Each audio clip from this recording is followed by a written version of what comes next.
اور اس کے اندر کھچڑا لوگ پکاتے ہیں اور کھلاتے بھی ہیں۔ کل رات میں نے دیکھا بہت لمبی دعوت تھی، چل رہی تھی۔ کس کے نام سے کھچڑا پکتا ہے؟ حسین کے نام سے نا۔ یہ عقیدہ رکھا جاتا ہے کہ اس کو پکائیں گے اور دوسروں کو کھلائیں گے تو حسین ہماری مدد کریں گے، یہ عقیدہ اس کے پیچھے ہوتا ہے۔ حسین ہماری مدد کریں گے، ہماری مشکلیں آسان ہو جائیں گی، ہماری بگڑی بن جائے گی۔ لیکن اگر ہم ایسا نہیں کریں گے تو ہمیں نقصان اٹھانا پڑے گا۔ یہ ایسا عقیدہ رکھا جاتا ہے۔ اللہ نے بیان کیا نا قرآن کے اندر، یہی بات تو کہی، حرمت علیکم المیتۃ والدم ولحم الخنزیر وما اہل بہ لغیر اللہ۔ وما اہل بہ لغیر اللہ کی تفسیر میں بات آتی ہے غیر اللہ کے لیے کرنا، غیر اللہ کے لیے یہ ساری چیزیں کرنا۔ اللہ کے علاوہ اگر کوئی کسی کے لیے کرتا ہے اس کے خوش کرنے کے لیے، اس کو راضی کرنے کے لیے کہ اگر ہم نہیں کریں گے تو ہمارا کام نہیں بنے گا، اگر اس عقیدے کے ساتھ کوئی آدمی کسی کے ساتھ کچھ بھی کرتا ہے، کسی کے نام پر کچھ بھی کرتا ہے، تو اسلام کے اندر یہ حرام ہے۔ وما اہل بہ لغیر اللہ۔ لوگ سوال کرتے ہیں کہ بھائی کیا ہوا، ہم کھانا تو اس کے نام سے پکاتے ہیں نا، اس کے نام سے پکاتے ہیں، لیکن عقیدہ آپ کا کیا ہے؟ عقیدہ آپ کا یہی ہے نا کہ اگر پکائیں گے تو ہمارا بن جائے گا کام، اگر نہیں پکائیں گے تو ہمارا نقصان ہو جائے گا، اگر پکائیں گے تو ہمارا بھلا ہوگا، ہمارا فائدہ ہوگا۔ یعنی خیر اور بھلائی کی نسبت جو اللہ کی طرف ہونی چاہیے، اس نسبت کو ہٹا کر کے آپ نے بندوں کی طرف کر دیا ہے، تو یہ شرک نہیں ہے پھر کیا ہے؟ اسی طریقے سے پانی اور شربت کی سبیلیں لگاتے ہیں، پانی اور شربت کی سبیلیں، اور گن گاتے ہیں کہ ہم حسین کے شیدائی ہیں۔ حسین تو پیاسے شہید ہوئے تھے نا، اور تم لوگوں کو پانی پلا رہے ہو، لوگوں کو پانی پلا پلا کر کے ان کو ناچنے اور گانے پر مجبور کر رہے ہو۔ اگر تمہیں حسین کی سنت پہ عمل کرنا تھا تو تم کو تو روزہ رکھنا چاہیے، تم کو روزہ رکھنا چاہیے، کیونکہ حسین پیاسے شہید ہوئے تھے، حسین کچھ کھائے پیے نہیں تھے اس دن، تو تم کو تو روزہ رکھنا چاہیے۔ لیکن لوگوں کو تم سبیلیں پلا رہے ہو، وہ بھی حسین کے نام پر پلا رہے ہو، اس لیے پلا رہے ہو، اس لیے لگا کے رکھے ہو کہ حسین کے نام سے ایسا کریں گے تو ہمارا فائدہ اور ہمارا بھلا ہوگا۔ میں نے کہا کہ وما اہل بہ لغیر اللہ کے اندر یہ بھی آتا ہے، یہ بھی شرک ہے اس طریقے سے۔ اور ایک جناح، ذوالجناح سواری بھی نکالتے نا، حسین کے نام پر سواری بھی بناتے، حسین کی سواری، ذوالجناح کے نام پر اس کو کرتے ہیں، اور پھر عقیدہ رکھتے ہیں کہ یہ سواری، اس کے اندر بہت طاقت ہے، اس کے اندر بہت قوت ہے، یہ حسین کی سواری ہے، اس پر اگر سوار ہو گئے تو کبھی زندگی میں کوئی مسئلہ نہیں ہوگا، کبھی زندگی میں کوئی بیماری نہیں ہوگی، یہ عقیدہ رکھا جاتا ہے۔ آپ لوگ تو خالی سواری دیکھتے ہیں نا، لیکن اس کے پیچھے عقیدہ ان کا کیا چھپا رہتا ہے، یہ عقیدہ رکھا جاتا ہے۔ اگر جس نے اس کو بنایا، جو اس پر سوار ہو گیا، جو اس کے ساتھ کسی طرح سے کوآپریٹ کیا، اللہ اس کو مصیبت سے بچا لے گا، ایسا عقیدہ رکھا جاتا ہے۔ ظاہر بات ہے یہ عقیدہ نہ صرف کفر بلکہ شرک بھی ہے، شرک اور کفر دونوں ہے۔ اسی طریقے سے ایک اور اس کے اندر معاملہ کیا جاتا ہے، حسین کا فقیر بنا کر کے منگوایا جاتا ہے۔ بہت سارے بچوں کو آپ نے دیکھا ہوگا ہرا پیٹھا وٹا باندھ کر کے اور ادھر ادھر گھروں میں جا کر کے مانگتے ہیں، حسین کا فقیر، حسین کا منگتا۔ مانگنے کی سزا کیا اسلام میں بتائی ہے؟ آپ کو پتہ ہے اللہ کے نبی نے کیا کہا ہے؟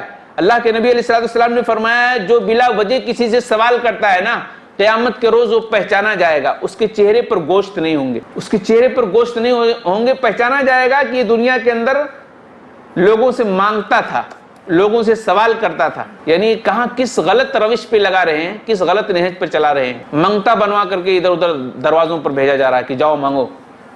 یعنی شریعت کی کس طرح سے خلاف ورزیاں کی جا رہی ہیں۔ اللہ نے کہا فَلَا تَظْلِمُوا فِيهِنَّ أَنفُسَكُمْ، اس کے اندر ظلم نہ کرو، اس مہینے کے اندر گناہ کا کام نہ کرو۔ ہم دیکھتے ہیں کہ اور مہینوں کے مقابلے میں اس مہینے میں اور زیادہ لوگ گناہ کرتے ہیں۔ کون سا ایسا گناہ ہے جو اس مہینے کے اندر نہ کرتے ہوں لوگ؟ کون سی ایسی شرارت اور کون سا ایسا فتنہ ہے جو اس مہینے کے اندر نہ کیا جا رہا ہو؟ اللہ نے فرمایا فَلَا تَظْلِمُوا فِيهِنَّ أَنفُسَكُمْ، اس کے اندر گناہ کا کام مت کرو۔ چولہے اوندھے رکھے جاتے ہیں اس مہینے کے اندر، نو بیاہی عورتوں کو کہا جاتا ہے کہ تم اپنے میکے رہو، تم اپنے میکے رہو۔ یہ عقیدہ رکھا جاتا ہے کہ اگر اس پیریڈ میں کوئی آدمی اپنی بیوی سے ملتا ہے نا، اگر کوئی اولاد ٹھہرتی ہے تو وہ اولاد ناقص العقل ہوگی، وہ اولاد پاگل ہوگی، وہ اولاد کبھی زندگی میں ترقی نہیں کرے گی، ایسا عقیدہ رکھا جاتا ہے۔ اس لیے نو بیاہی عورتوں کو لاتے نہیں ہیں، اس کی ماں کے یہاں چھوڑ کر کے آتے ہیں۔ یہ مسلمانوں کی بات کر رہا ہوں میں۔ قبروں کی لیپا پوتی کی جاتی ہے، قبروں کی لیپا پوتی کی جاتی ہے، پھر پورے گھر والوں کو لے کر کے وہاں جا کر کے اس سے بہت کچھ مانگتے ہیں، بہت کچھ گھر سے سوچ کر کے جاتے ہیں کہ یہ سب کام کریں گے تو ہماری بہت ساری بگڑی بن جائے گی، ہمارے بہت سارے مشکلات حل ہو جائیں گے۔ کیا یہی وجہ بتائی گئی ہے کہ کسی بھی قبر پر جانے سے آپ کی پریشانی معاذ اللہ دور ہوگی، آپ کی تکلیف دور ہوگی؟ یہ تو کھلا ہوا شرک ہے نا، کھلا ہوا شرک ہے، اس شرک میں کوئی شبہ ہی نہیں ہے۔ قبر پر جانے کی اجازت اس لیے دی گئی ہے اسلام کے اندر تاکہ انسان آخرت کو سوچے، انسان آخرت کو یاد کرے، اور پھر کسی دن کو فکس نہیں کیا گیا ہے، کسی دن کو فکس نہیں کیا گیا۔ بعض لوگ جمعہ کے دن کو فکس کر لیتے ہیں، اللہ نے کہا کہ اس میں گناہ کا کام مت کرو، اور اس قدر گناہ میں اس مہینے کے اندر آگے بڑھ گئے کہ خود حدیثوں کو بگڑ لیا۔ ابھی تک تمہیں بدعت اور شرک اور کفر بتا رہا تھا نا، اسلام شریعت سازی کا عمل بھی لوگوں نے کیا ہے، یعنی خود سے اسلام بنایا ہے، معاذ اللہ خود سے شریعت کو بنایا ہے۔ جیسے مثال کے اوپر دو تین باتیں میں رکھتا ہوں۔ کہتے ہیں کہ عاشورہ کے دن اللہ نے زمین و آسمان کو پیدا کیا ہے۔ عاشورہ کے دن یعنی 10ویں تاریخ، آج 10ویں تاریخ ہے نا، آج ہی کے دن اللہ رب العالمین نے زمین و آسمان کو پیدا کیا۔ اس طرح کی کوئی روایت نہیں ہے، سب گڑھ لیا ہے لوگوں نے، ایسی کوئی روایت نہیں ہے۔ اسی طریقے سے ایک یہ حدیث گڑھی گئی کہ اگر کوئی شخص سرما لگا لینا آج کے دن تو اسے کبھی بیماری نہیں ہوگی، حالانکہ ایسی کوئی روایت ہے ہی نہیں، رسول اللہ صلی اللہ علیہ وسلم سے ثابت ہی نہیں ہے، کہیں اس کا عطا پتہ ہی نہیں ہے کہ اگر کوئی شخص سرما لگائے تو اس کو کبھی بیماری نہیں ہوگی، لوگ لگاتے بھی ہیں، یہ حدیث گڑھ لی گئی ہے۔ اسی طریقے سے اگر کوئی اس کے اندر 2 رکعت نماز پڑھ لے، بہت ساری نمازیں ہیں لیکن 2 رکعت کی بات کر رہا ہوں میں، اگر کوئی شخص 2 رکعت نماز پڑھ لے تو وہ 2 رکعت نماز 60 سال کی عبادت سے بھی زیادہ اجر و ثواب ہے اس کے اندر۔ یہ ایسا عقیدہ بیان کیا جاتا ہے، ایسی حدیث بیان کی جاتی ہے۔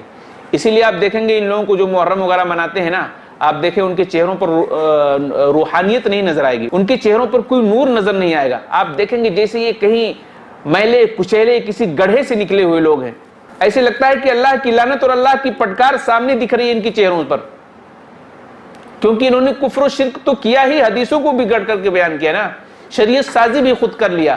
تو اس طرح کی میرے بھائیوں کوئی روایت نہیں ہے۔ آج ہی ایک سوال آیا تھا کہ عاشورہ کے دن کی کتنی رکعتیں نماز ہیں آپ بتائیے، میں نے کہا کوئی نماز نہیں ہے، عاشورہ کے دن کوئی نماز نہیں ہے، 1 رکعت بھی سنت سے ثابت نہیں ہے، اس لیے ایسی نمازوں سے دور رہیں، بدعی نماز ہے۔